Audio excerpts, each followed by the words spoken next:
পর্যটনপ্রেমী মানুষের কাছে রাঙ্গামাটি জেলার একটি বিশেষ গুরুত্ব রয়েছে। পর্যটকদের মোহিত করতে রাঙ্গামাটিতে রয়েছে বেশ কয়েকটি পর্যটন কেন্দ্র। এদের মধ্যে কাপ্তাই হ্রদের উপর নির্মিত ৩৩৫ ফুট লম্বা ঝুলন্ত ব্রিজ উল্লেখযোগ্য। রাঙ্গামাটিতে ভ্রমণে আসা সকল পর্যটকই সিম্বল অফ রাঙ্গামাটি হিসেবে খ্যাত ঝুলন্ত সেতুটি দেখতে আসেন। কাপ্তাই লেকের বিচ্ছিন্ন দুই পাহাড়ের মধ্যে সম্পর্ক গড়ে দিয়েছে রঙিন এই ঝুলন্ত সেতু। এই সেতুটি দাঁড়িয়ে কাপ্তাই লেকের মনোরম দৃশ্য অবলোকন করা যায়।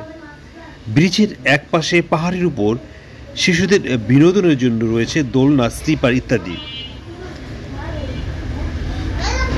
লেকে ভ্রমণের জন্য ব্রিজের নিচে ইঞ্জিন চালিত বোট ঘন্টা প্রতি 200 থেকে 300 টাকা ভাড়ায় পাওয়া যায়। ঝুলন্ত ব্রিজে প্রবেশের জন্য পর্যটন কর্পোরেশনকে জনপ্রতি 20 টাকা ফি দিতে হয়। ঝুলন্ত ব্রিজ দেখতে বছরের যে কোনো সময় যেতে পারেন, তবে বর্ষায় অতিবৃষ্টি হলে অনেক সময় ঝুলন্ত ব্রিজের উপর পানি উঠে যায়। সেই সময়ে ঝুলন্ত ব্রিজের উপরে যাওয়া যায় না, তাই বর্ষায় গেলে আগেই খোঁজ নিয়ে যাবেন। সাধারণত শীতের আগে ও শীতকালে পর্যটকগণ ঝুলন্ত সেতু ভ্রমণে যান। রাঙ্গামাটি গেলে শুধু ঝুলন্ত ব্রিজ নয়, আশেপাশেও আছে আরও দর্শনীয় স্থান যা আপনি একই দিনে একসাথে ঘুরে দেখতে পারবেন। সারাদিনের জন্য ট্রলার রিজার্ভ করে ঝুলন্ত ব্রিজ, শুভরং ঝর্ণা, রাজবন বিহার, লেক ভ্রমণ সহ আরও কিছু দর্শনীয় স্থান ঘুরে দেখায়। কি দেখবেন সেভাবে পরিকল্পনা করে ট্রলার, বোট রিজার্ভ করা যেতে পারে। আর রাঙ্গামাটি শহরের তবলছড়িতে নেমে অটোরিকশা বা সিএনজি করে সরাসরি ঝুলন্ত ব্রিজে যাওয়া যায়। তবলছড়ি থেকে ঝুলন্ত ব্রিজে এসে সিএনজি ভাড়া লাগে 50 থেকে 60 টাকা, আর রাঙ্গামাটির বনরূপা থেকে সিএনজি ভাড়া লাগে 120 টাকা। রাঙ্গামাটিতে বিভিন্ন মানের গেস্ট হাউস ও আবাসিক হোটেল রয়েছে।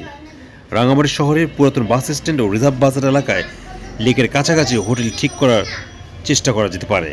তাহলে হোটেল থেকে কাপ্তাই লেকের পরিবেশ ও শান্ত বাতাস উপভোগ করতে পারবেন। এছাড়া কম খরচে থাকতে বোর্ডিংয়ে যোগাযোগ করতে পারেন। বোর্ডিংগুলিতে থাকতে খরচ কম হলেও এগুলো অবস্থা খুব একটা ভালো নয়। উল্লেখযোগ্য কিছু আবাসিক হোটেল হলো ZY residential hotel, hotel green castle.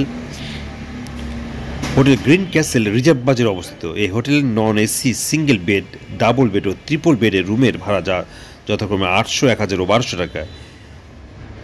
AC কাপল বেডরুম পাবেন 1600 টাকায় ও এসি ট্রিপ।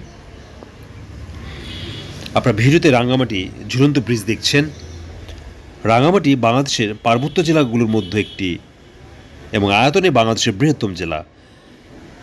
10টি ভাষাভাষীর 11 জনগোষ্ঠীর নিজস্ব সাংস্কৃতিক, নৃতাত্ত্বিক, কৃষ্টি এবং প্রকৃতির অপার সৃষ্টি এই জেলা বাংলাদেশের পর্যটনের অন্যতম গুরুত্বপূর্ণ স্থান। রাঙ্গামাটি জেলার জনপ্রিয় ভ্রমণ স্থানগুলোর মধ্যে উল্লেখযোগ্য হল কাপ্তাই হ্রদ, ঝুলন্ত সেতু, রাজবন বিহার, শুভরং ঝর্ণা, সাজেক ভ্যালি, নৌবাহিনীর পিকনিক স্পট, কাপ্তাই বাঁধ ও কর্ণফুলী পানি বিদ্যুৎ কেন্দ্র, কাপ্তাই জাতীয় উদ্যান, বীরশ্রেষ্ঠ ল্যান্সনায়ক মুন্সি আব্দুর রৌফ স্মৃতি ভাস্কর্য, উপজাতীয় জাদুঘর, কর্ণফুলী কাগজ কল, বেতবুনিয়া ভূ উপগ্রহ কেন্দ্র, প্যানোরামা জুম রেস্তোরাঁ, প্যাদা টিং টিং রেস্তোরাঁ, টুকটুক ইকো ভিলেজ, চিত মরম বৌদ্ধবিহার, বনশ্রী পর্যটন কমপ্লেক্স, ডলুসরি জেদবন বিহার ইত্যাদি। আপনারা ভিডিওতে রাঙ্গামাটির ঝুলন্ত ব্রিজের বিভিন্ন রূপ। পানাম নগর বা পানাম সিটি বাংলাদেশিদের কাছে হারানো নগরী হিসেবে সুপরিচিত। আজ আপনাদের নারায়ণগঞ্জে অবস্থিত পানাম নগর ঘুরিয়ে দেখাবো। ঢাকার পার্শ্ববর্তী নারায়ণগঞ্জ জেলার সোনারগাঁও থানায় ঐতিহাসিক পানাম নগর অবস্থিত। 15 শতকে এই শাখা সোনারগাঁয়ে বাংলার প্রথম রাজধানী স্থাপন করেন। সোনারগাঁয়ের প্রায় 20 বর্গ কিলোমিটার এলাকা জুড়ে গড়ে ওঠে এই নগরী। 2006 সালে ওয়ার্ল্ড মনুমেন্ট ফান্ডের তৈরি বিশ্বের ধ্বংসপ্রায় 100টি ঐতিহাসিক স্থাপনার তালিকায় পানাম নগর স্থান পায়। আপনারা ভিডিওতে পানাম নগর দেখছেন। পানাম নগরী চতুর্দিক থেকে পঙ্খিরাজ খাল দিয়ে ঘেরা। পঙ্খিরাজ খাল মেনিখালী নদ নামে মেঘনা নদীতে মিশেছে। পানাম নগরীর পূর্ব দিকে রয়েছে মেঘনা নদী আর পশ্চিম দিকে শীতলক্ষা। এই নদীপথেই মসলিন রপ্তানি হতো। পানাম নগরীর প্রবেশপথে আছে বিশাল গেট। সূর্যাস্তের সাথে এই গেট বন্ধ করা হতো। বর্তমানেও কোনো দর্শনার্থী সন্ধ্যার পর পানাম নগরীতে অবস্থান করতে পারে না। পানাম নগরীর বিভিন্ন স্থাপনার নির্মাণ শৈলীতে রয়েছে ভিন্নতার ছাপ। তৎকালীন ধনিক শ্রেণীর এই নগরীর প্রতিটি দালানে রয়েছে অপূর্ব কারুকার্য ও আভিজাত্যর ছোঁয়া। নগরীর বুক চিরে চলে যাওয়া রাস্তার দুপাশে রয়েছে প্রায় 52টি ভবন। মূল রাস্তার উত্তর দিকে 31টি এবং দক্ষিণ দিকে 21টি ভবন আছে।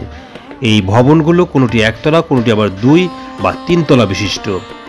নগরীর অভ্যন্তরে আবাসিক ভবন ছাড়াও মসজিদ, গির্জা, মন্দির, মঠ, নাচঘর, চিত্রশালা, পান্থশালা, খাজাঞ্চিখানা, দরবার কক্ষ, পুরনো জাদুঘর, গোসলখানা ও গুপ্তপথ রয়েছে। এছাড়া 400 বছরের পুরনো টাকশাল বাড়ি ও ইস্ট ইন্ডিয়া কোম্পানির তৈরি নীলকুঠি এখানে দেখতে পাওয়া যায়। এখানে যদি আপনি বেড়াতে আসেন, দেখবেন লোক ও কারুশিল্প জাদুঘর। পানাম নগরী থেকে প্রায় 1 কিলোমিটার দূরত্বে রয়েছে লোক ও কারুশিল্প জাদুঘর। লোক ও কারুশিল্প জাদুঘরের প্রবেশপথে শিল্পাচার্য জয়নুল আবেদিনের একটি ভাস্কর্য রয়েছে। জাদুঘরে মোট 11টি গ্যালারিতে দুর্লভ ঐতিহ্য নিদর্শন সংরক্ষিত রয়েছে। গ্যালারিগুলিতে নিপুণ কাঠ খোদাই করা জিনিস, মুখোশ, নৌকার মডেল, লোকজ বাদ্যযন্ত্র ও পোড়ামাটির নিদর্শন, জামদানি ও নকশিকাঁথা ইত্যাদি স্থান পেয়েছে। এছাড়া যদি পানাম নগরে যান, তাহলে ঢাকার গুলিস্তান থেকে দোয়েল, স্বদেশ কিংবা বোরাকের এসি বাসে করে মোগরাপাড়া চৌরাস্তা নামতে হবে। গুলিস্তান থেকে উপরোক্ত বাসগুলোর ভাড়ার পরিমাণ 45 থেকে 65 টাকা। মোগরাপাড়া চৌরাস্তা থেকে ব্যাটারি চালিত অটোতে কিংবা রিকশায় করে 30 থেকে 40 টাকায় ভাড়ায় পানাম নগরীতে যেতে পারবেন। পানাম সিটিতে প্রবেশ করতে 20 টাকার টিকিট কাটতে হয়। জাদুঘরে প্রবেশ করতে জনপ্রতি 50 টাকার টিকিট কাটতে হয়। পানাম নগর প্রতিদিন খোলা থাকে। সোনারগাঁ জাদুঘর বৃহস্পতিবার বন্ধ থাকে। ভবনগুলো অনেক বছরের পুরনো হয়, এগুলি বেশ ঝুঁকিপূর্ণ, তাই নির্দেশনা অমান্য করে কোনো ভবনের উপরে না ওঠাই ভালো। আপনারা ভিডিওতে পানাম নগরীর বিভিন্ন লোকেশন দেখছেন।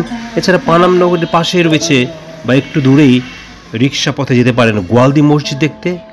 লোক ও কারু শিল্প জাদুঘর থেকে মাত্র 15 থেকে 20 টাকা রিক্সা ভাড়ায় গোয়ালদি মসজিদে ঘুরে আসতে পারেন। 1559 সালে সুলতান আলাউদ্দিন হোসেন শাহ রাজত্বকালে মোল্লা হিসাব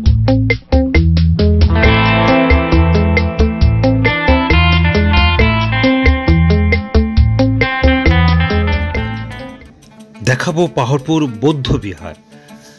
পাহাড়পুর বৌদ্ধ বিহার বা সোমপুর বিহার পরিচিত বৌদ্ধ বিহারটি প্রায় ধ্বংসপ্রাপ্ত একটি প্রাচীন স্থাপনা।